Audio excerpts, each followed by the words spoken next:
Hear me. Hi, guys!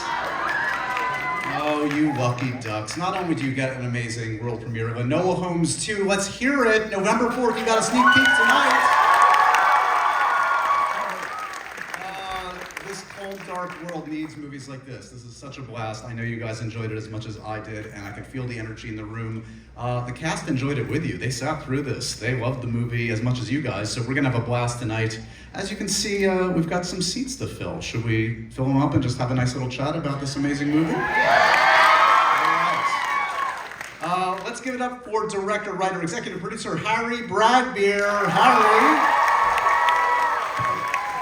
Producer and Enola Holmes herself, it's Millie Bobby Brown. You know him by many names. Tonight he's Sherlock Holmes and Mr. Henry Cavill. Edith joins us. Susan, welcome off. Susan. And don't worry, she's much nicer than her character, Sharon Duncan Brewster. Sharon!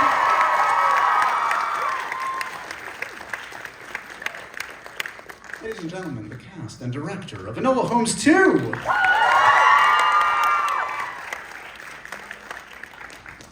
Congratulations, guys. I was saying, so this is a good indicator. You watched your own movie. You're fans of each other, hopefully. How did it play? Focus group. How did each other do? I can't hear anything anymore. That's always a good sign, right?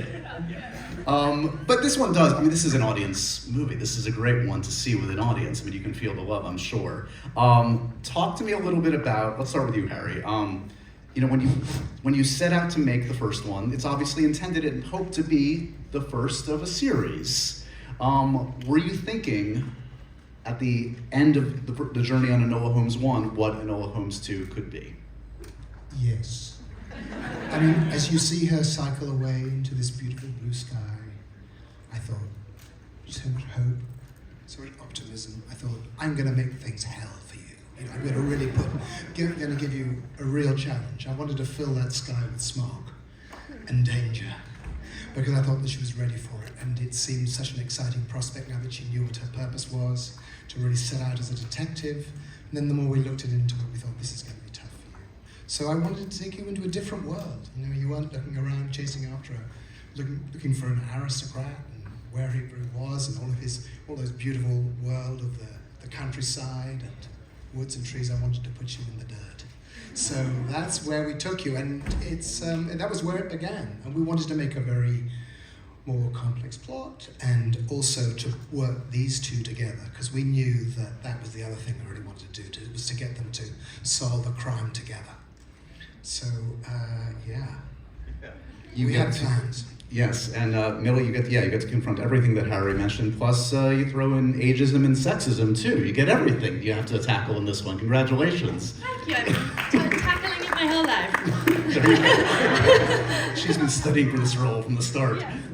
But talk to me about the experience of the first one going into this one. What were you looking to accomplish as an actor, as a producer? What excited you about the prospect of returning to this character in this world? Well, I just feel like there was so much more story to tell. Ending Enola 1 was incredibly sad for me, because I knew that there was so much more of her that people needed to find out about, and she was capable of so much more. I think the first one is so much about finding out who she is, and the second one we actually get to indulge in her cases and who she is, and it's less physicality and more using her brain, which is what women are capable of.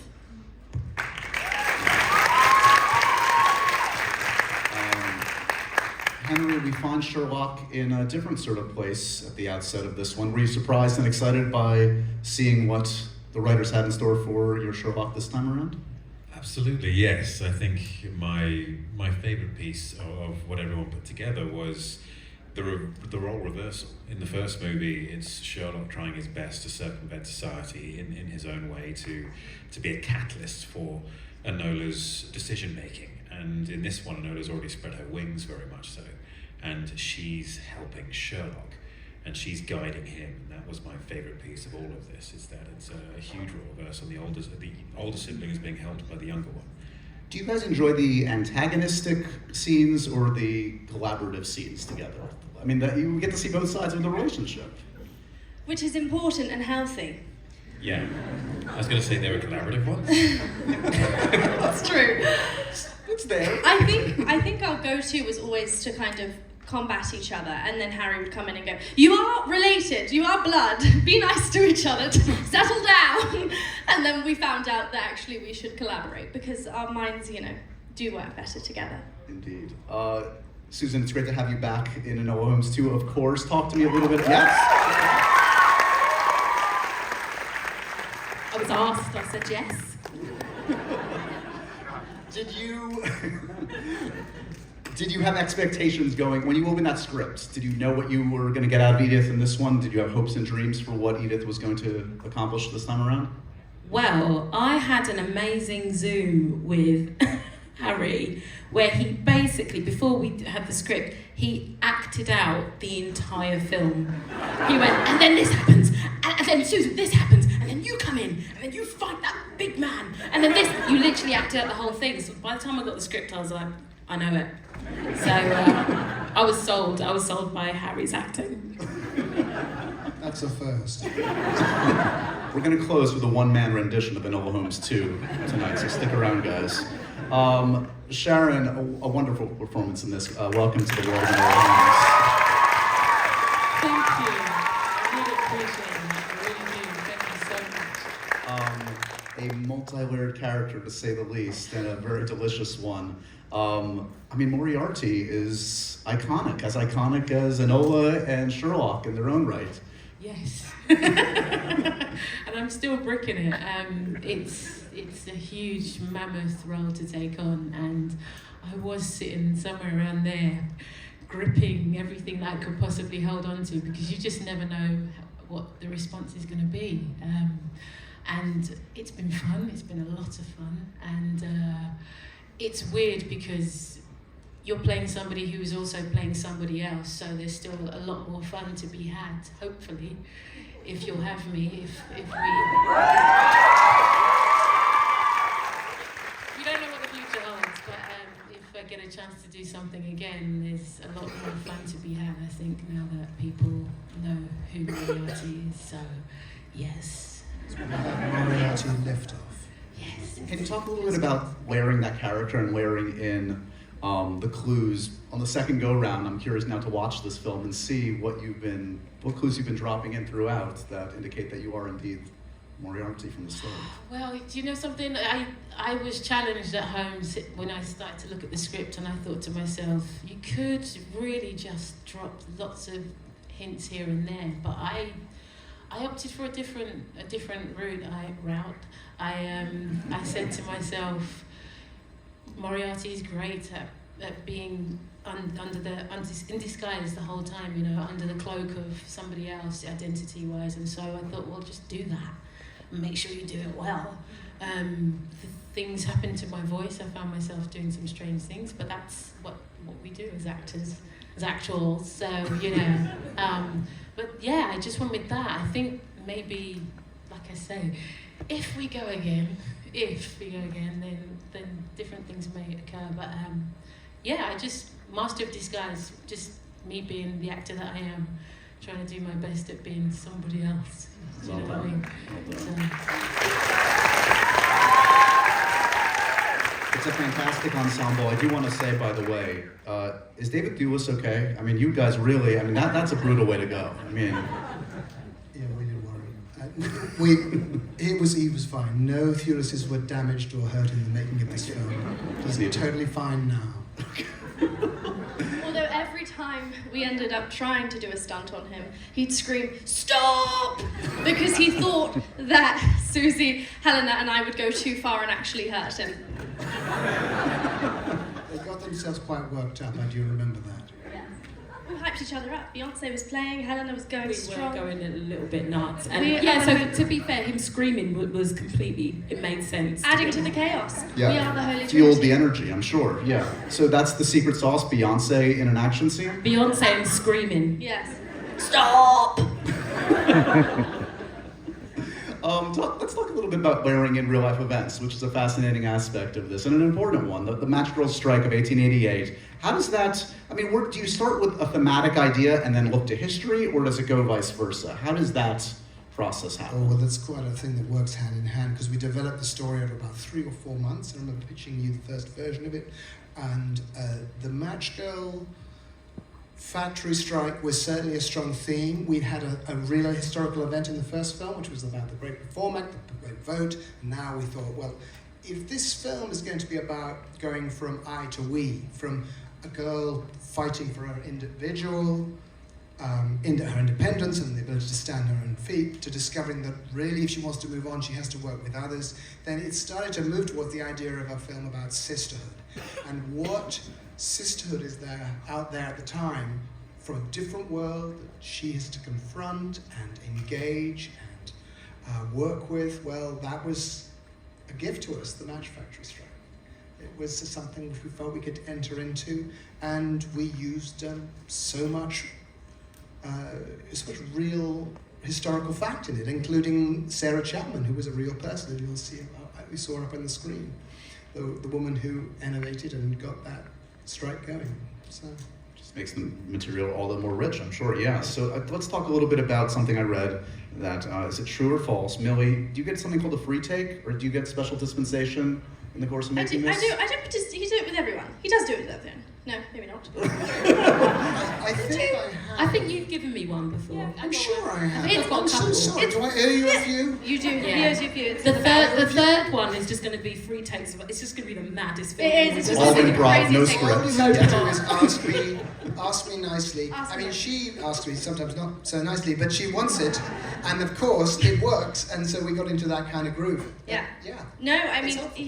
it's so helpful because you can get really technical. I mean, everyone, you guys know, it's like your mark and then the camera and then the eye line. It becomes very technical very quickly. And Harry's like, okay, this time just do a free one. I'm like, alrighty, that's how you talk.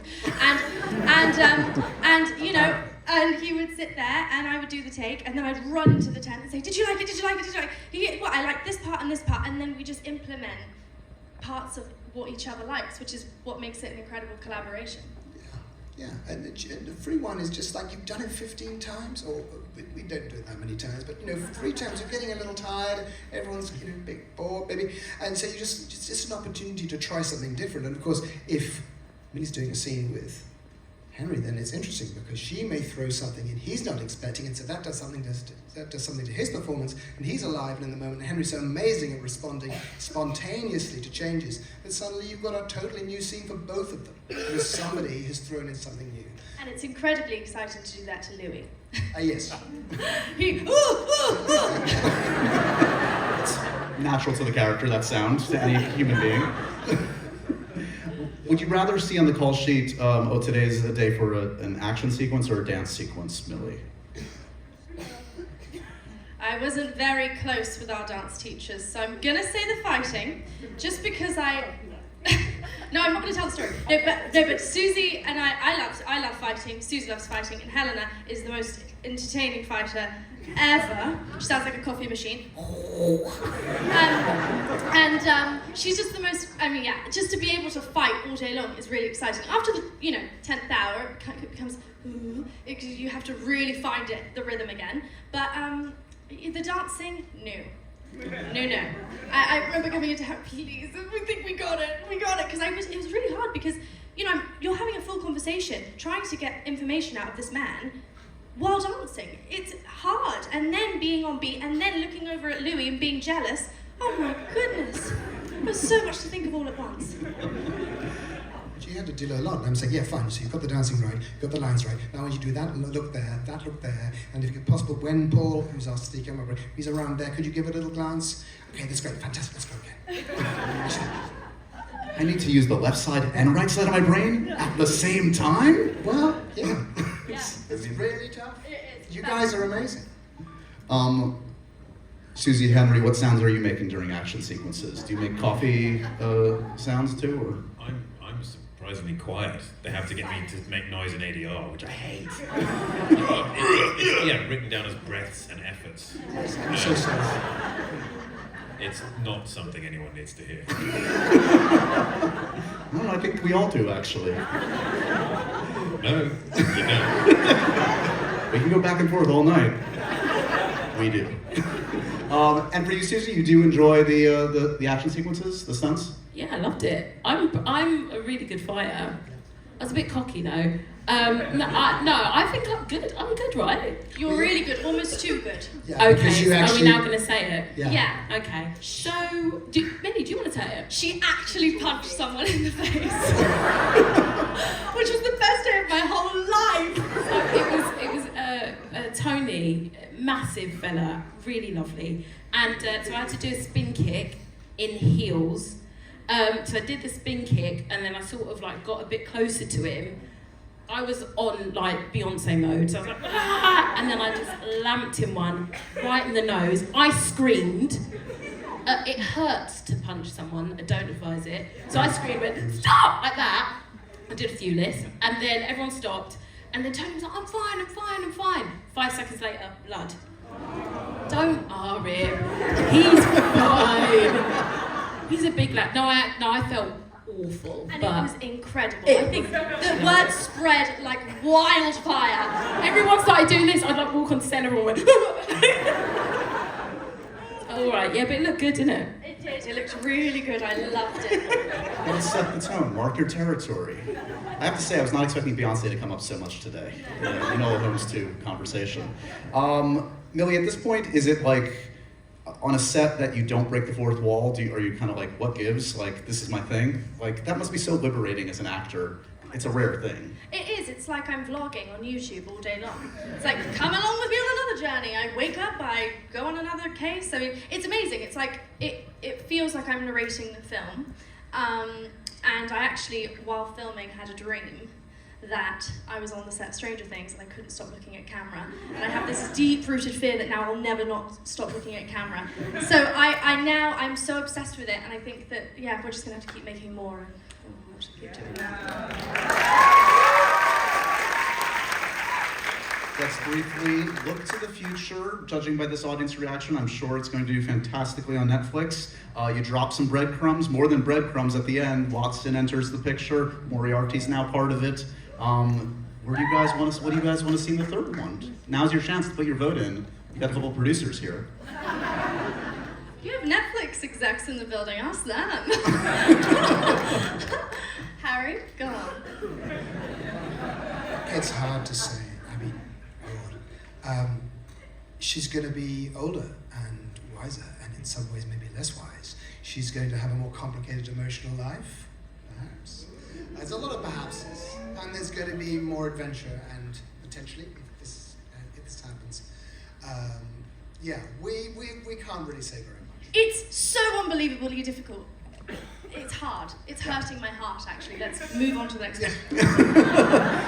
We'll just move on to let you guys get some rest. You're in the big publicity tour right now, but we're spreading the good word. This audience got a chance to be at the world premiere for Enola Holmes 2. Spread the good word. The movie drops on Netflix November 4th, and let's give it up for Harry and his amazing cast of Enola Holmes 2. Thanks, everybody.